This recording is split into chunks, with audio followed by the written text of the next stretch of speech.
Hello, नमस्कार।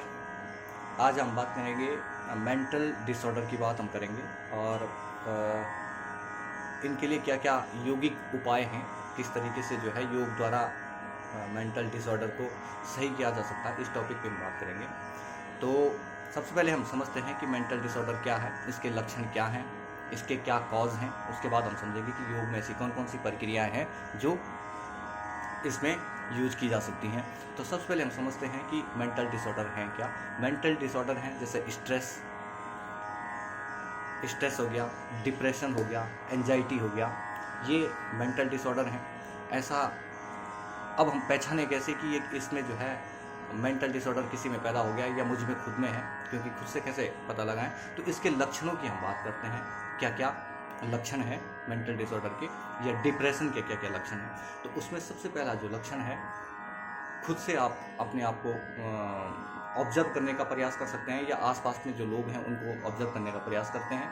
तो पहला जो लक्षण होता है उसमें व्यक्ति का मन उदास रहना। हर परिस्थिति में दो तरीके से स्थितियां होती हैं, एक तो विपरीत परिस्थिति होती है, तो उस समय जो है एक सामान्य आदमी का भी मन उदास हो जाता है, लेकिन जैसे ही कंडीशन साम्य होती है तो व्यक्ति फिर से जो है मन उसका जो है सही हो जाता है। तो ये एक नॉर्मल स्थिति है। लेकिन कुछ लोगों में क्या होता है कि परिस्थिति अच्छी हो या बुरी हो, उनका मन हमेशा उदास ही बना रहता है। तो ये जो परिस्थिति है, इस परिस्थिति को एक तो पहला लक्षण हो गया सदैव मन का उदास बना रहना। दूसरा जो कैरेक्टर है, एक तो हो गया मन का उदास होना, दूसरा हो गया इंटरेस्ट का ख़त्म हो जाना। इंटरेस्ट का ख़त्म हो जाना यानी कि आपकी जो चाहतें थी, जो आप पसंद करते थे, जिन जिन चीज़ों को आप लाइक करते थे, उन सारी चीज़ों से आपका इंटरेस्ट ख़त्म हो जाता है। ऐसा लगता है कि रहने दो, कुछ करने की ज़रूरत नहीं है, कुछ भी मन नहीं करता है। तो इंटरेस्ट जो है व्यक्ति का हर चीज़ से ख़त्म हो जाता है। अगला है गिल्ट फील करना या ग्लानि सी महसूस करना, हर बात पे अपने आप को दोष देना कि मुझसे कुछ नहीं हो सकता, मैं ऐसी गलती की है, मैं ऐसे ही हूँ। इस तरीके का जो गिल्ट व्यक्ति के अंदर पैदा अगर ये सदैव बना हुआ है, तो इसका मतलब ये जो है डिप्रेशन का एक लक्षण है। अगला है शारीरिक कमजोरी, शरीर का लगातार जो है कमज़ोर होना, इसका एक लक्षण है। कंसंट्रेशन की कमी हो जाना, जिस काम को आप कर रहे हैं उस काम में आपका मन न लगना, तो ये भी एक जो है डिप्रेशन का लक्षण है। भूख का कम हो जाना, लगातार जो है भूख में कमी, खाने का मन ना होना, लेकिन कुछ परसेंट केसेस में जो है भूख ज़्यादा लगती है। 80% केसेस में भूख कम हो जाती है, लेकिन 20% केसेस में जो है भूख बढ़ जाती है डिप्रेशन की स्थिति में। और इंसोम्निया, नींद में कमी हो जाना। नींद में कमी हो जाना भी दो तरीके से, कुछ लोगों को नींद जो है जब बिस्तर में लेटते हैं तो उनको देर से नींद आती है या नींद नहीं आती है। और दूसरा जो केस है उसमें क्या होता है कि नींद तो आ जाती है, लेकिन बार बार उस नींद का खुलना, बार बार व्यक्ति की नींद खुलती है।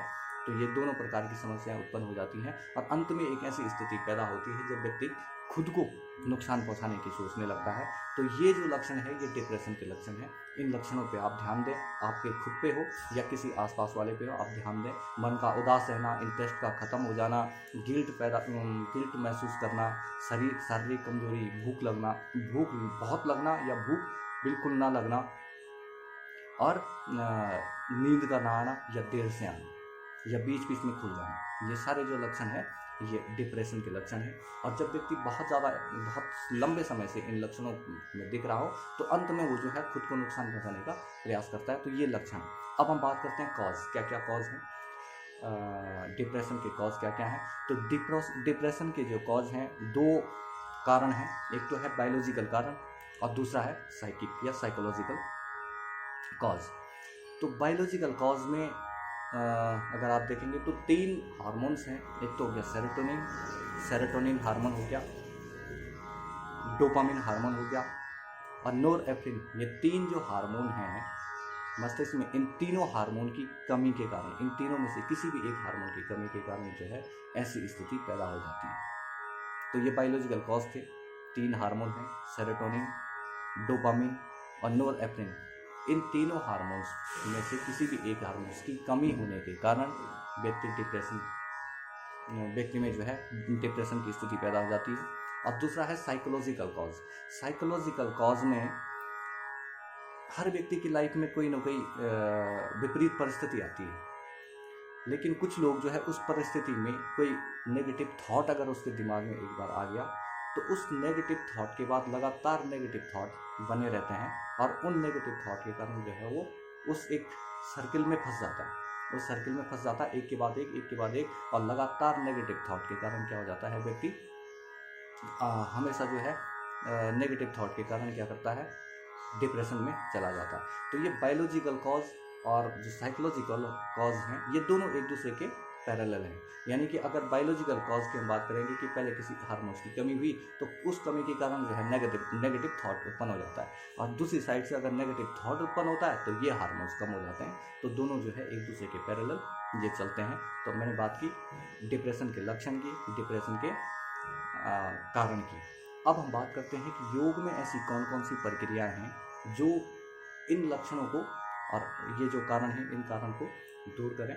तो योग में तो बात कही गई है कि अगर योग भी क्या है, उसमें कहा गया है समत्वम योग उच्यते। समत्वम योग उच्यते का मतलब उन्होंने बताया है, योग गीता में भगवान श्री कृष्ण ने कहा है कि समत्वम योग उच्यते, यानी कि समत्व का भाव।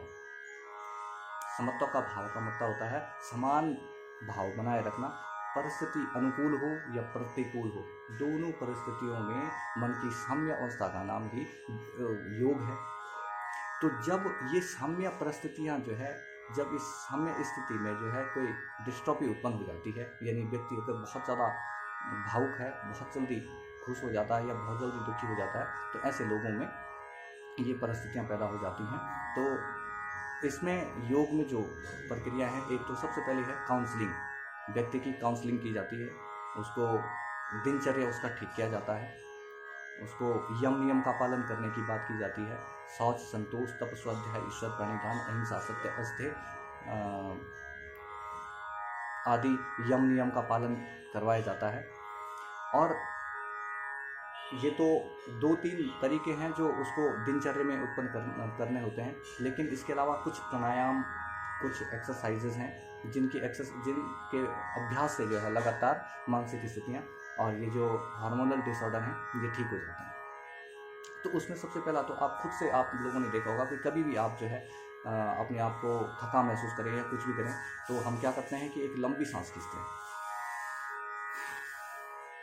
तो ऐसे करने से जो है जो नेगेटिव थॉट का जो प्रोसेस लगातार बाहर से हो रहा था हमारे माइंड में, वो जो है रुक जाता है। तो कभी भी अगर ऐसे विचार दिमाग में आ रहे हैं तो आप लंबी सांस खींच सकते हैं और इसका लगातार अभ्यास कर सकते हैं।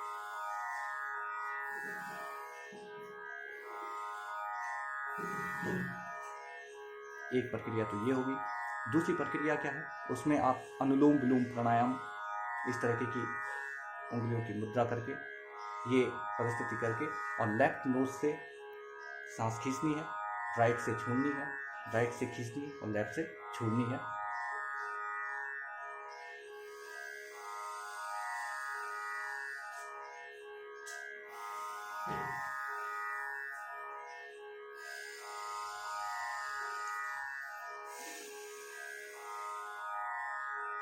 एक तो हो गया अनुलोम विलोम प्राणायाम।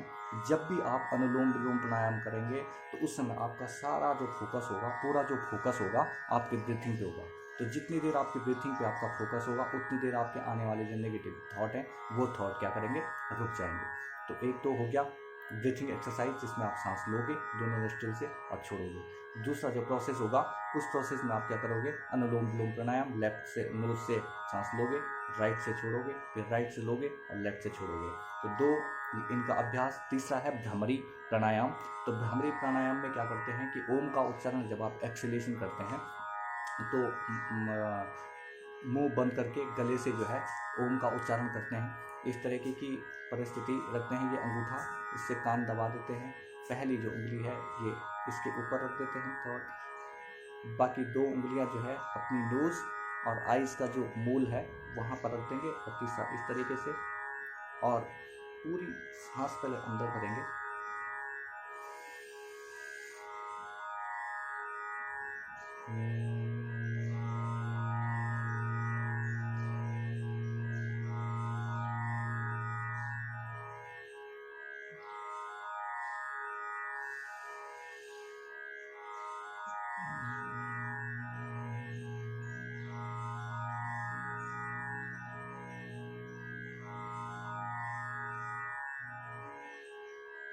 तो इस तरीके से इसको कहा जाता है भ्रमरी प्राणायाम।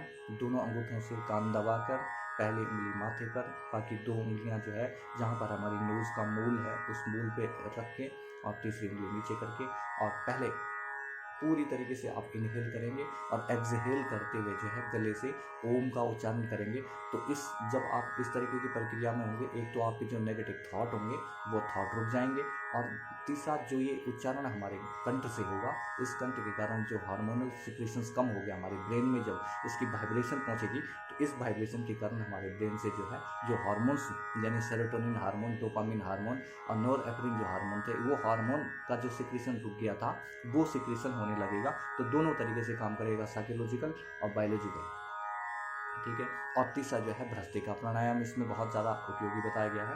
भ्रस्त्रिका प्राणायाम में आपको क्या करना है, इस तरीके से अपने हाथों की स्थितियाँ करनी है, और जब भी आप ऊपर जाओगे, ऊपर जाते हुए सांस छोड़नी है और नीचे आते हुए सांस लेनी है तेज़ी से। इस तरीके अलग अलग प्रक्रियाएं बताई गई हैं भ्रस्त्रिका प्राणायाम की, लेकिन आप कोई सा भी यूज़ कर सकते हैं। ये वाला सबसे ईजी है, आप कर सकते हैं।